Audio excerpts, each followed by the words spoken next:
Bună și bun venit într-un nou vlog, într-o nouă zi de vlog. O să încep cu un unboxing, însă am luat suportul acesta pentru filmat de pe Mag și sunt curioasă cum este, pentru că se cam zdrângăne ceva, așa că o să-l desfac încet, că dacă nu îmi convine ceva, o să-l returnez. Sper să fie ok, ca să avem noroc la filmat și eu și voi. Ca să nu vă zgâlții prea rău. O să-l desfac, că e învelit în chestia asta.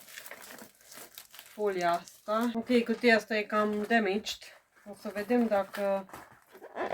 Ok, asta. Aici e ring light-ul acela. E în condiții bune de folosință. Pare că da. Ambalarea nu e chiar extraordinară.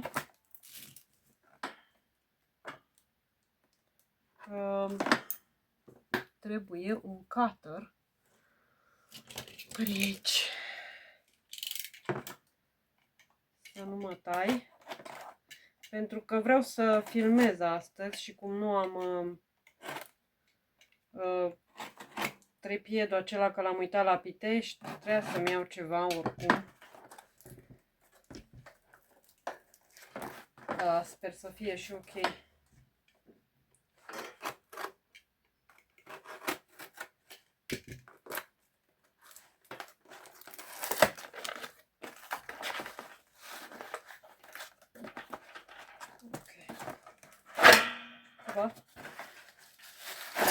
Ceva. Să aibă și instrucțiuni de cum se asamblează, că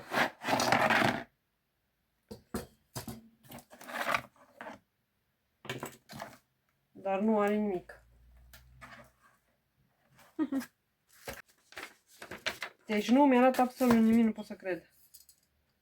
Și cum se asamblează chestia asta?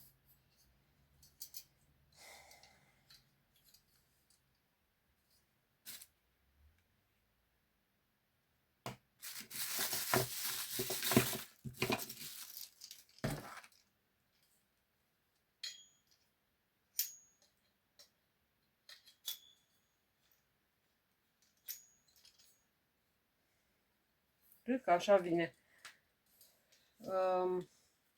Asta se prinde de masă.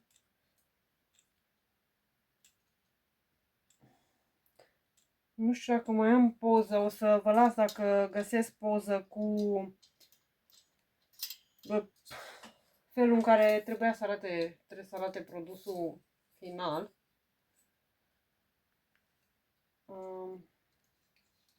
Așa, asta se întoarce, practic aici se fixează. Și nu știu aici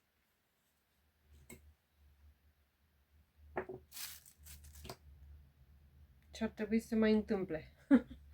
Cred că ăsta, unde vine fixat ăsta?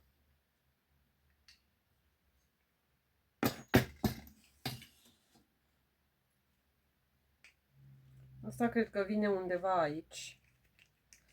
Trebuie desfăcut. Și ar trebui să vină și ring light-ul ăla pe undeva. Cred că asta se împinge într-un fel.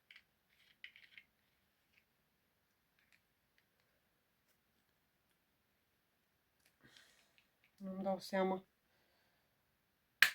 Ok.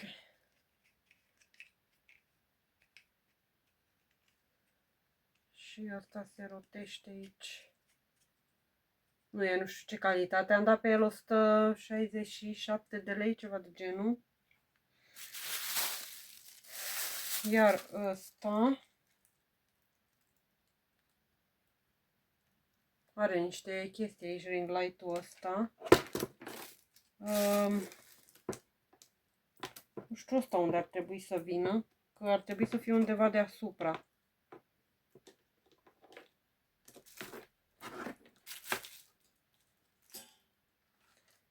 Deci ăsta ar trebui să vină undeva aici.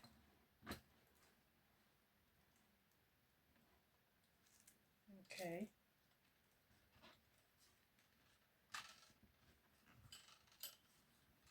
O să vedem noi și cum funcționează. Că are un USB. Deci nu știu zău în ce vine prins. Astăzi am două mâini stângi.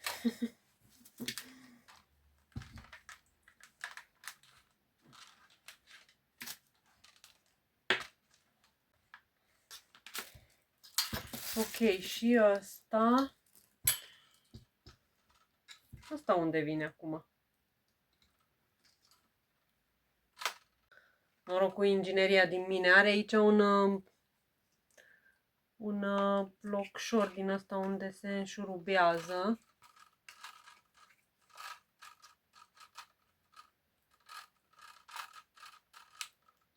Ok.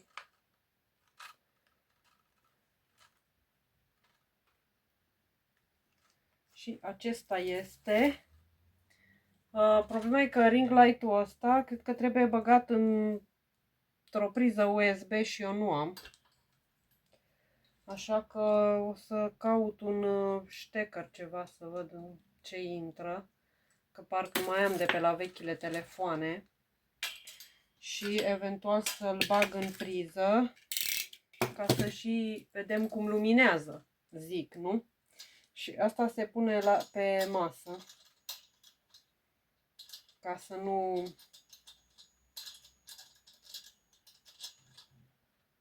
mai ocupe spațiu. Dar îmi place că are brațul acesta foarte, foarte mare. Că durează până să deschide chestia asta. Deși cred că nu am nevoie de deschidere foarte mare. Da. Și eventual o să-l pun aici. Așa arată trepiedul. Am și lămpile aici în caz că vreau mai multă lumină. După cum vedeți, l-am băgat în priză și luminează. Acum el are chestia asta. Cred că pot să... Da, nu merge cu lumină mai mare sau mai mică. E tot aceeași... Oh, are altă lumină, alte tipuri de lumină. Nu știu cât se vede pe cameră. Albastră, galbenă și albă. Da. Nu știu ce ziceți. Eu zic că la 167 de lei se merită. O să vă las și link-ul dacă vă interesează chestia asta. De unde l-am luat. E de pe EMAG.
Aici sunt 163 de frunzulițe pe care le-am cusut și am mai păstrat 4 ca să fac împreună cu voi, să vedeți cum se face. Procesul este foarte simplu, așa că sunt gata să fac cu voi, dar priviți câte frunzulițe. Mă gândesc că din acestea să fac 3 coronițe Una o să o păstrez eu și o să o și decorez împreună cu voi, iar celelalte două o să le pun pe site și o să le decorați voi.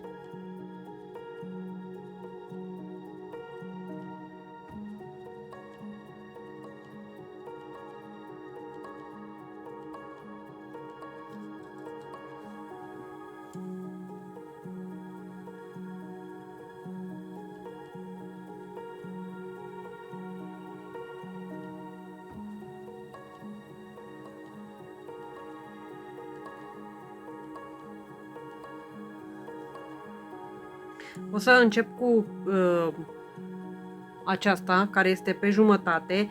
Asta este materialul acela cumpărat cu 74 de lei și, din păcate, dacă îl făceam așa rotund, era mult prea gros și nu mai intra acul în el, așa că o să-l fac pe partea asta, curg și ațele din el, dar după ce o să-l cos, nu o să mai iasă așa ațele.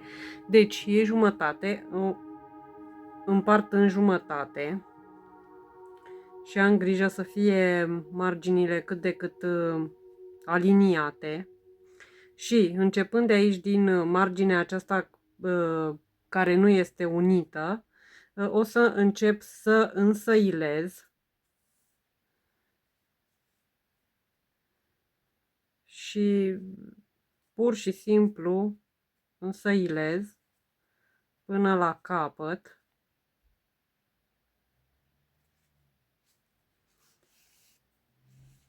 Și trag ața, vă și mișc. Scuze. Și aceasta este frunza. Și pe o parte și pe alta. Însă acum, fiind tăiat în două și pe partea asta ieșind frunze, vreau să evit frunze, doamne, ieșind ațe, vreau să evit chestia aia și vreau să prind și mai bine partea aceasta de jos, așa că o să reintroduc acum ca să stea așa strânsă, să nu zboare chestia asta de aici. Și am ajuns cu acul în margine. Trebuie să tai chestiile astea. Unde este? Foarfeca aici. Nu știu cum va fi la materialul acela pe care l-am luat de la SH. Sper să nu fie atât de... să se destrame atât de ușor. Și acum pur și simplu închid jumătatea asta. Dacă aveți un material care nu se destramă așa ușor, puteți să lăsați deschis. Cred că îi va da un aer așa de mai lăbărțat așa al frunzei, dar cred că va fi frumos. Și închid totul până sus.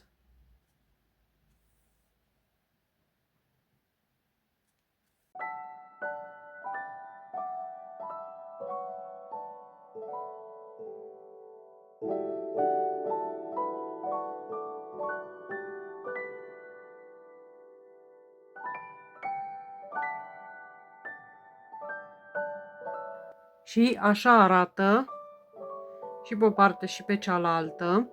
L-am făcut-o cu portocaliu. Dacă vreți să faceți, adică am folosit ață portocalie, dacă vreți să, scuze, dacă vreți să folosiți, să faceți coronița pentru Crăciun, puteți folosi roșu și verde sau eu știu ce culori mai sunt pentru Crăciun, albastru de exemplu. Dar eu aș vrea să fac coronița asta pentru tot timpul anului și să o decorez în funcție de anotimp.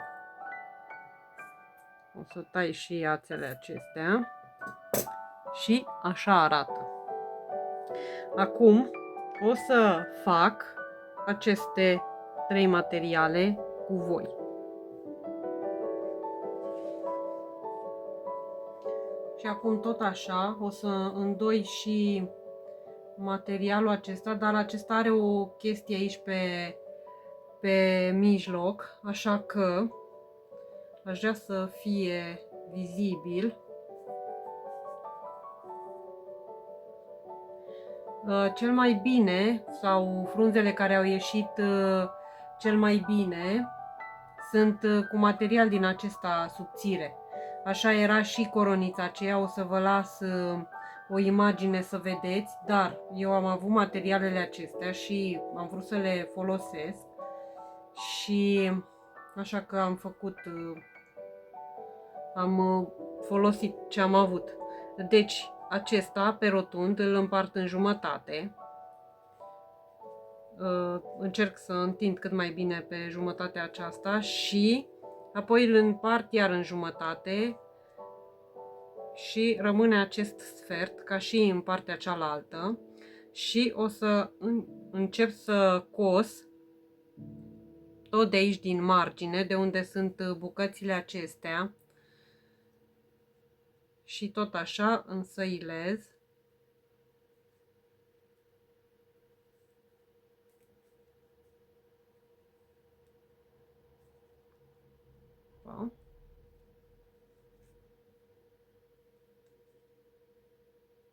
Nu trebuie să fie perfect, nu căutăm perfecțiunea. Și aici nu o să mai cos, o să las așa desfăcut, dar aici jos vreau să strâng partea aceasta de jos cât mai bine ca să-i dea aspectul acela de frunză, așa că o să mai intru cu acu de câteva ori pe partea aceasta de jos ca să rămână așa închis. Și vedeți aici, dacă nu e cusut, dacă nu se deșiră, iese așa, chiar ca o frunză, așa lăbărțat. Și sincer chiar îmi place cum iese. Problema e că acest material este foarte greu de tras acu prin el, fiind atât de gros, dar nu contează. Și mai bag încă o dată, pornind din partea cealaltă, ca să pot închide foarte bine aici jos. Da, intră foarte greu. Puteți folosi un clește din acesta pentru mărgele sau... Și aici deasupra o să îi fac un nod. Eu sincer nu am răbdare cu ați aceia mici și de asta folosesc ațe lungi, dar știu că de câte ori cos câte ceva, mi-au aminte că profesoara în liceu îmi zicea, în școala generală, zicea să avem ața cât mai mică, pentru că e și mai ușor pentru mână și iese cusătura mult mai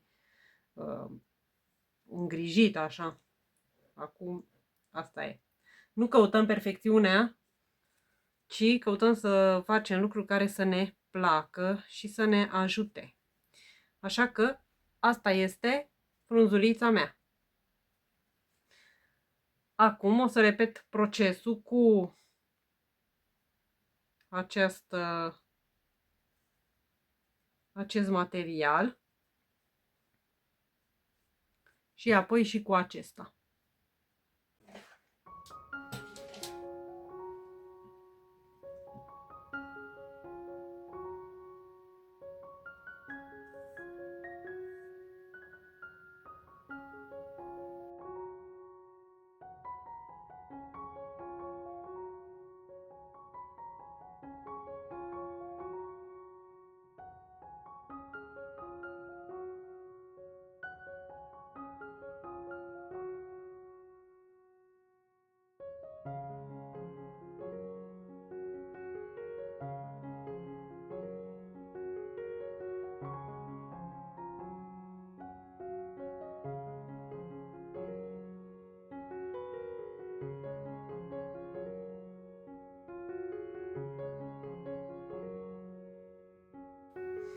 I-am scos toate nebunile și mă gândesc că baza pe care să fac,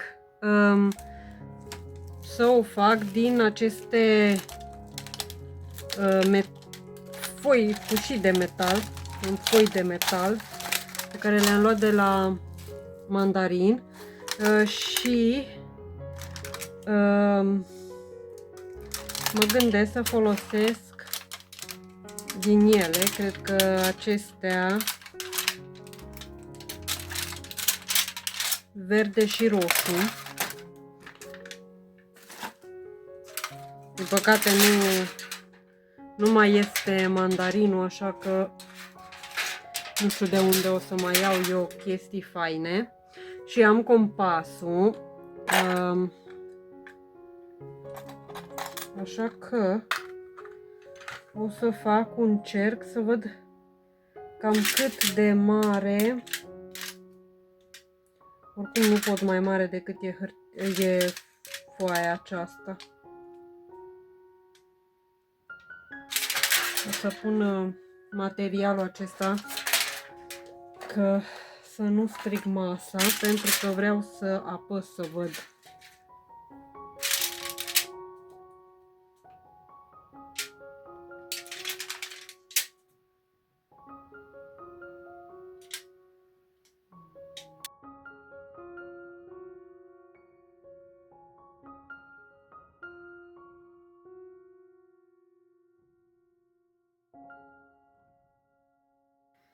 O să mai fac un al doilea cerc și sincer n-aș vrea să fie foarte gros, cred că așa.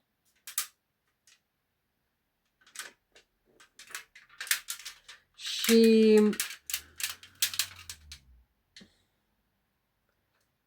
aș vrea să mai fac în mijloc încă 2-3 cercuri din acestea.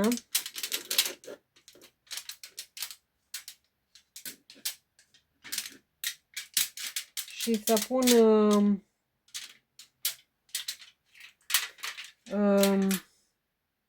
frunzele pe aceste cerculețe.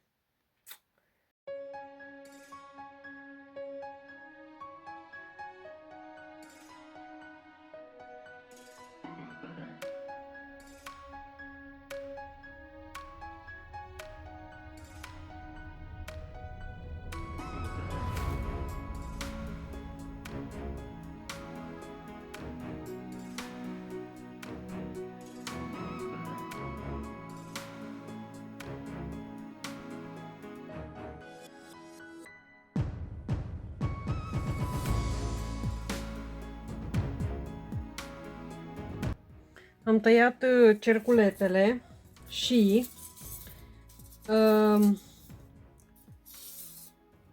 sunt de mărimi diferite. Acestea mai mari o să le pun pe site, iar cel micuț o să-l fac pentru mine. O să lipesc acum cu pistolul de lipit frunzulițele acestea și o să lipesc câte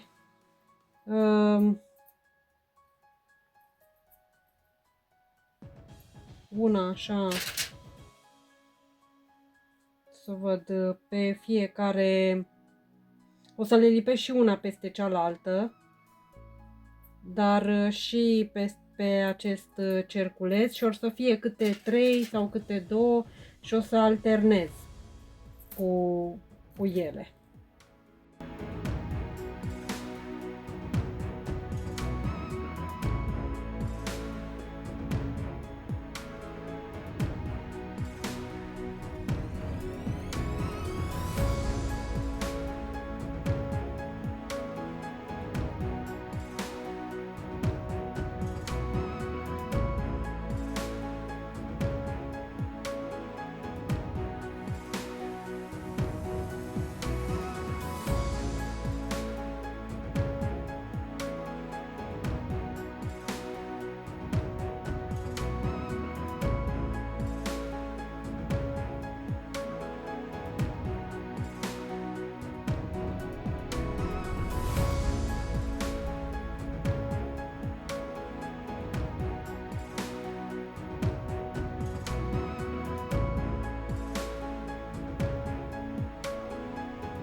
Hello!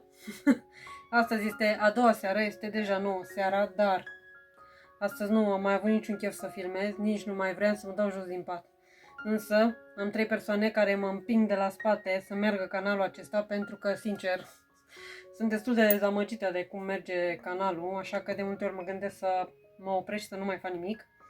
Dar am câteva persoane care mă împing de la spate și cărora le mulțumesc că nu mă lasă să mă pierd pe drum și o să termin coronița. Am făcut deja aceasta aseară, nu știu cât am mai filmat aseară, și aceasta. Și din păcate nu mai am atât de multe frunzulițe, așa că pe aceasta o să o fac doar pe o singură parte și dacă mai îmi rămân frunze,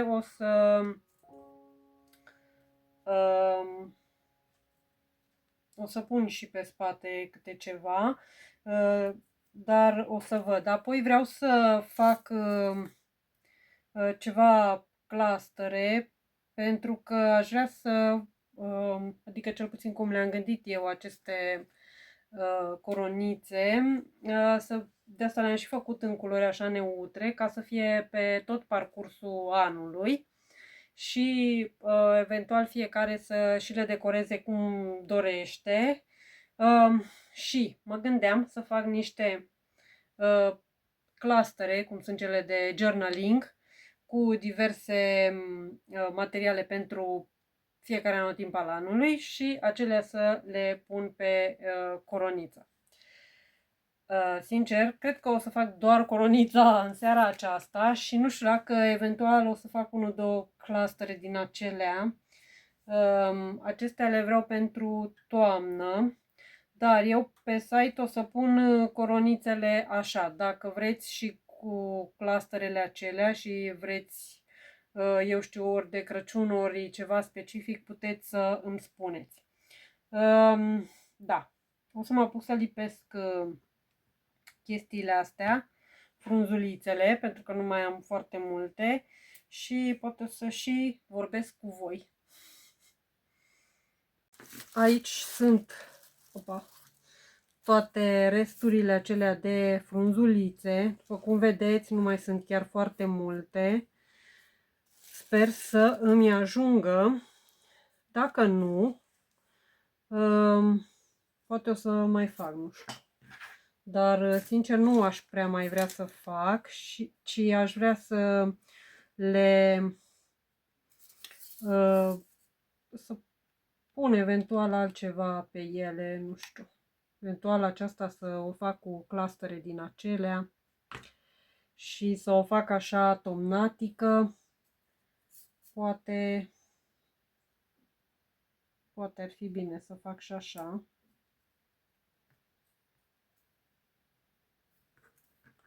Da. Cel mai rău sau cel mai greu de lipit sunt frunzele acestea, pentru că am și arsier de câteva ori. Chestia asta se lipește peste tot, așa mă disperă pistolul acesta de lipit. Cred că și din cauza că e destul de vechi și am și lipit foarte mult cu el.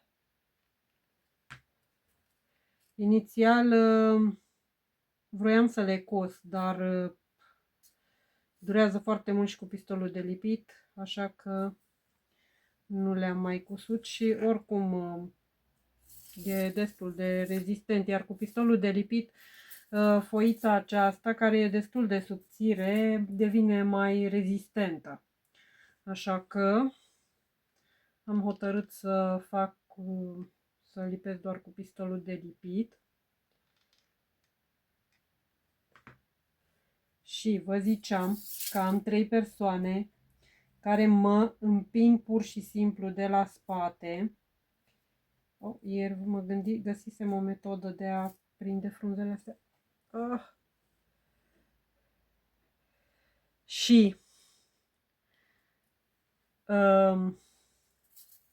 acestea sunt Cătălina de la Perimetru Cătălinei, că ea săraca înțelege ce înseamnă să faci videoclipuri și să și trăiești viața aceasta. Și noi două avem așa niște chit-chat-uri din acestea care ne ajută foarte mult și îi mulțumesc pe această cale. Și mulțumesc și Larisei că fără ea nu ne găseam una pe cealaltă. Așa că, datorită ei, astăzi m-am apucat de lipit chestiile astea, că altfel nu mă ridicam din pat. Apoi a doua persoană este Pond, care e o totală inspirație, acel copil de 24 de ani. Și când văd cât se chinuie și cât muncește, zi lumină, noaptea, doarme 2-3 ore, chiar dacă e tânăr, dar totuși. Așa îmi dă un imbol de a face și eu chestii și a nu mă lăsa pe tânjală. Iar a treia persoană, dar nu cea din urmă, este Alexandra, care, draga de ea, tot timpul îmi zice că se uită la videoclipuri.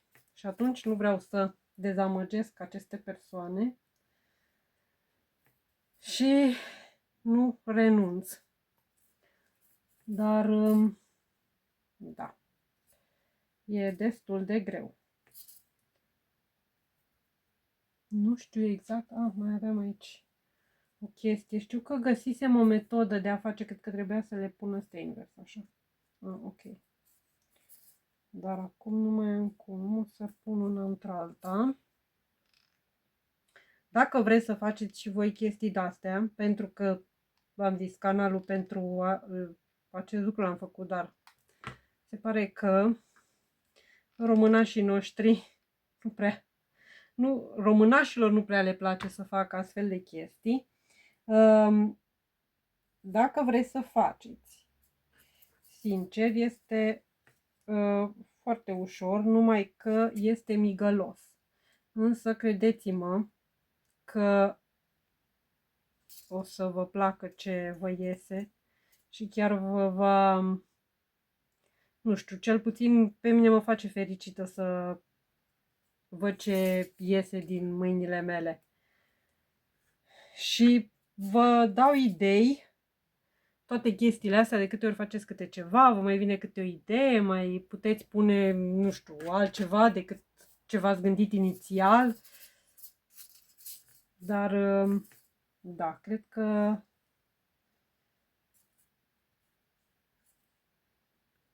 ar fi frumos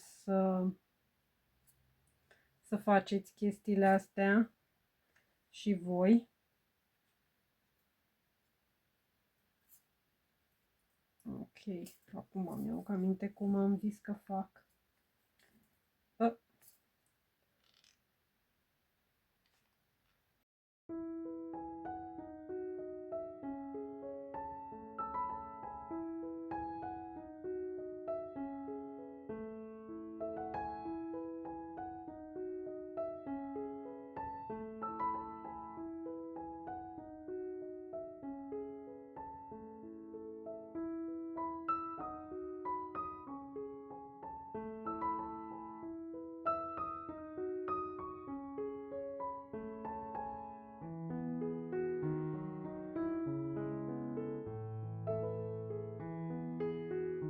Ok, din păcate nu mai am foarte multe frunze și sincer mi se pare, comparativ cu acestea, care sunt și pe o parte și pe cealaltă, mi se pare cam prea așa, nu știu, flimsy, nu știu cum să zic în română. Nu e chiar atât de puternică, de rezistentă. Așa că în weekend o să mai tai frunze din acestea, cercuri din acelea și o să mai fac și o să o termin în afara camerei. Dar, așa că eu zic că numai luni o să le am pe site. Până atunci poate reușesc să vorbesc și cu domnul acesta să vedem dacă am ceva probleme cu site-ul. Însă vreau să fac ceva clustere din acelea și aș vrea să fac măcar 1-2 cu voi sau eu știu, să vedem cât mă duce. Pentru această micuță coroniță, tot căutând, am găsit, după cum vedeți, o mulțime de chestii și am și astea pe care trebuia să le fac pentru toamnă. Așa că săptămâna viitoare trebuie neapărat să le fac. Noroc că le-am găsit, că nu mai știam pe unde sunt. Însă mă gândesc că aș face clustere doar pentru Crăciun și toamnă, iar acum aș face pentru toamnă, că încă suntem în toamnă. Așa că aș lua chestiile astea portocalii și galben eventual. Am aici frunze și floricele de toate națiile, am și chestia asta cu buburuze. Astea încă nu știu dacă merg acum sau la primăvară. Și pentru Crăciun am toate pompoanele astea. Una din ele mi-a trimis-o și Alexandra. Și mai am frunzele acestea. Mi se par tare interesante. Mă gândesc că poate pentru cea care ziceam că nu am frunze, dacă voi mai face ceva sau voi pune ceva în usturei.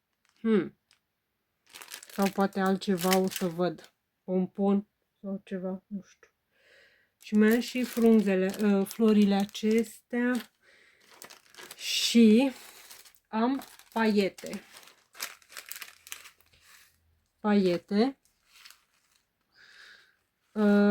Numai că paietele astea mă gândesc dacă să le cos sau să le lipesc, dar nu le scoase pentru că mi-a mult timp și nu vreau. Vreau să termin. Și am și chestiile astea. Astea mă gândesc că pentru Crăciun, că sunt așa roșii și... Da, deci o să fac acum cel puțin pentru toamnă. Și am bucățile acestea de danteluță. Și mă gândesc că eu zic că ar arăta bine să fie o danteluță așa. Trebuie să merg la Kik săptămâna viitoare o să merg la Kik și la Jumbo, așa că o să mai avem un shopping vlog. Și asta o am, nu știu exact dacă o să tai din ea, o să văd. Dar pentru Crăciun am chestia asta. Și cred că o să fac niște clustere din astea în Vlogmas special pentru Crăciun. Dar acum stați să vedem că am aici o mulțime de nebunii. Și mă gândeam să prind de aceste frunze, de golurile din ele, cu chestia asta, dar până la urmă cred că totuși ar fi bine să prind cu ace de siguranță. Deci va trebui să caut niște ace de siguranță și să fac pe acele ace clusterele. Ok, am găsit, nu sunt foarte mici, am puține micuțe așa, am câteva. 3. Asta mi se pare mult prea mare comparativ cu acestea. 4, 5, 6, 7, 8. O să pun deocamdată atâta, să ved, oricum nu o să fac 8 în seara asta, o să fac 1, 2. Și în loc de toate aceste danteluțe, mă gândeam că fiind toamnă aș putea să folosesc astfel de culori tomnatice și oricum am chestia asta, benzile acestea pe care le-am luat la Pepco și le-am folosit pentru dovlecei și aș putea să le folosesc pe ele ca și baze pentru acest cluster, așa că floricele acestea nu știu dacă le voi folosi. Mă gândesc. Dar vreau să folosesc chestiile astea, căci le-am luat din SH, tot această imensitate de pungă și am toate aceste floricele.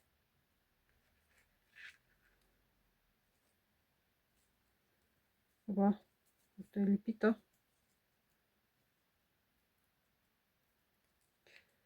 Da, în fine, asta o vedem. Și am și chestia asta.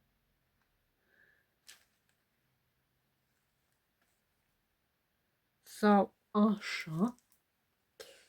Ia să vedem. Cred că ar merge. O floricică așa. Mai punem o buburuză aici pe undeva. Da. Da. Așa facem. Acum o să tai. Întâi o să o folosesc pe aceasta portocalie și cam cât aș vrea eu de mare clusterul acesta, n-aș vrea să fie foarte mare. Cred că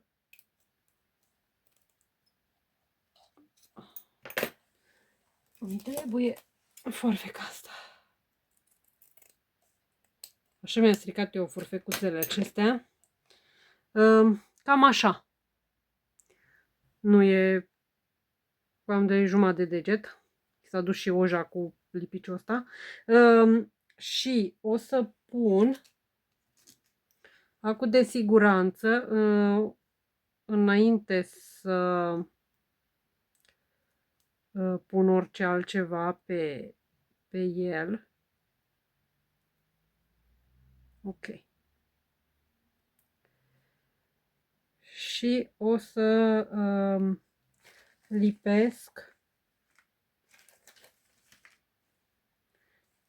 Nu o să lipesc foarte multe.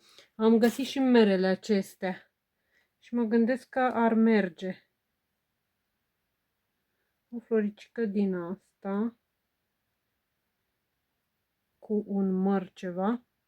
Și în imaginea pe care am văzut-o aveau niște chestii care ieșau din coroniță. Așa că pe fiecare cluster din asta o să pun câte o chestie din asta, care chiar dacă e din hârtie, nu o să pun mare, o să pun așa bucățele micuțe, cam de un deget, că ar arăta bine. Dau așa un vibe de toamnă. Exact așa o să fac. Yes!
Ok, deci am reușit să fac 6. Acesta este 1. Chiar îmi place cum au ieșit. Al doilea. Și până la urmă am pus chestiile astea mai lungi pentru că mi s-au părut mult mai... că dau mult mai bine decât atunci când sunt scurte.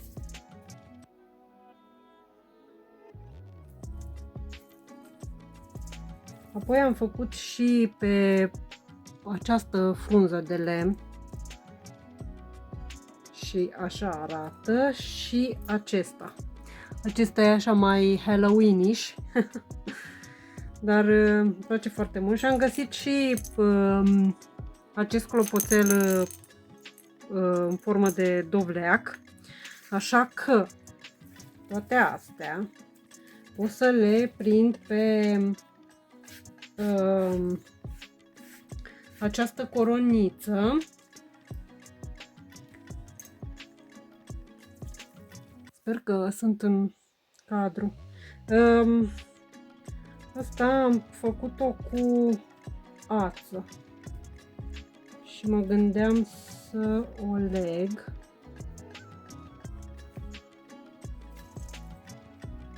Merge. Pentru că am lăsat spațiu între frunze.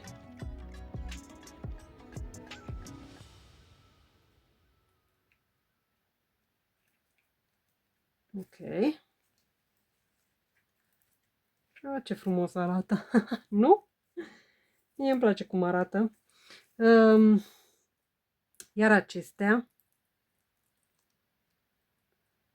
o să le prind. Să vedem cum. Sta să văd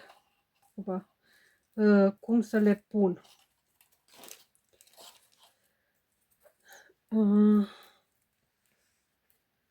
Ar veni aici.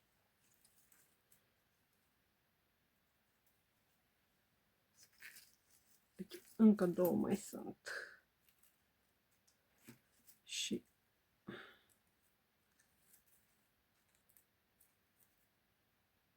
da. Așa le și pun. Sta să vă dau o scuze să vedeți. Deci, aceasta o să o prind aici, pe una din frunze.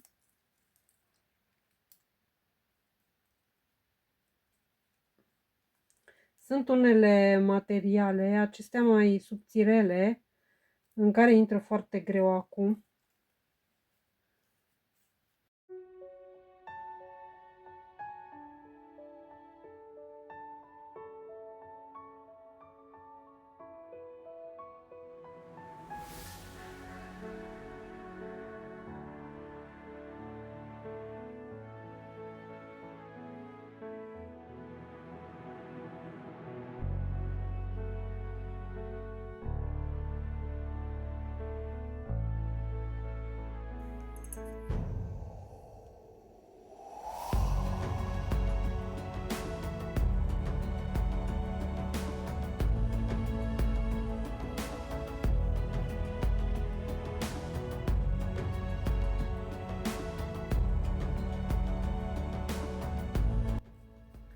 Așa arată. Ta-da! Sincer, chiar îmi place tare mult și îi dă așa un vibe de toamnă. Chiar mă bucur. Clopoțelul ăsta cred că l-am de vreo câțiva ani și nu l-am folosit niciodată. Așa că acum a venit momentul și mă gândesc că aceste clustere îi dau așa un vibe de toamnă și o vor schimba complet la fiecare anotimp. Tocmai pentru că aceste frunzulițe sunt neutre, cel puțin asta e părerea mea, cum fiecare are dreptul la propria lui părere. Dar îmi place tare mult și îmi place chiar și floricica aceasta cu ochișori. Îmi dă chestia asta de Halloween, deși a trecut Halloween-ul, dar asta este. Da, sper că v-a plăcut procesul. Pe celelalte, adică una din ele ați văzut-o, dar pe cealaltă o voi termina într-un vlog viitor. O să văd unde mă va duce, pentru că nu mai am atât de multe frunzulițe și o să văd dacă o să tai alte frunzulițe sau dacă, nu știu, voi face altceva. Dar dacă vreți și clustere din acestea pentru ele, puteți să îmi spuneți când comandați. Cred că luni o să fie pe site ambele coronițe. Da, sper să vă placă procesul. Dacă v-a plăcut ceea ce ați văzut azi și dacă vreți să mai vedeți un astfel de conținut, dați un like, un subscribe la canal și noi ne vedem data viitoare cu și mai multe decorațiuni și poate chiar și picturi, că ar trebui. Da, pe Baby săracul nu l-am mai terminat, dar asta este. Așa că pe data viitoare.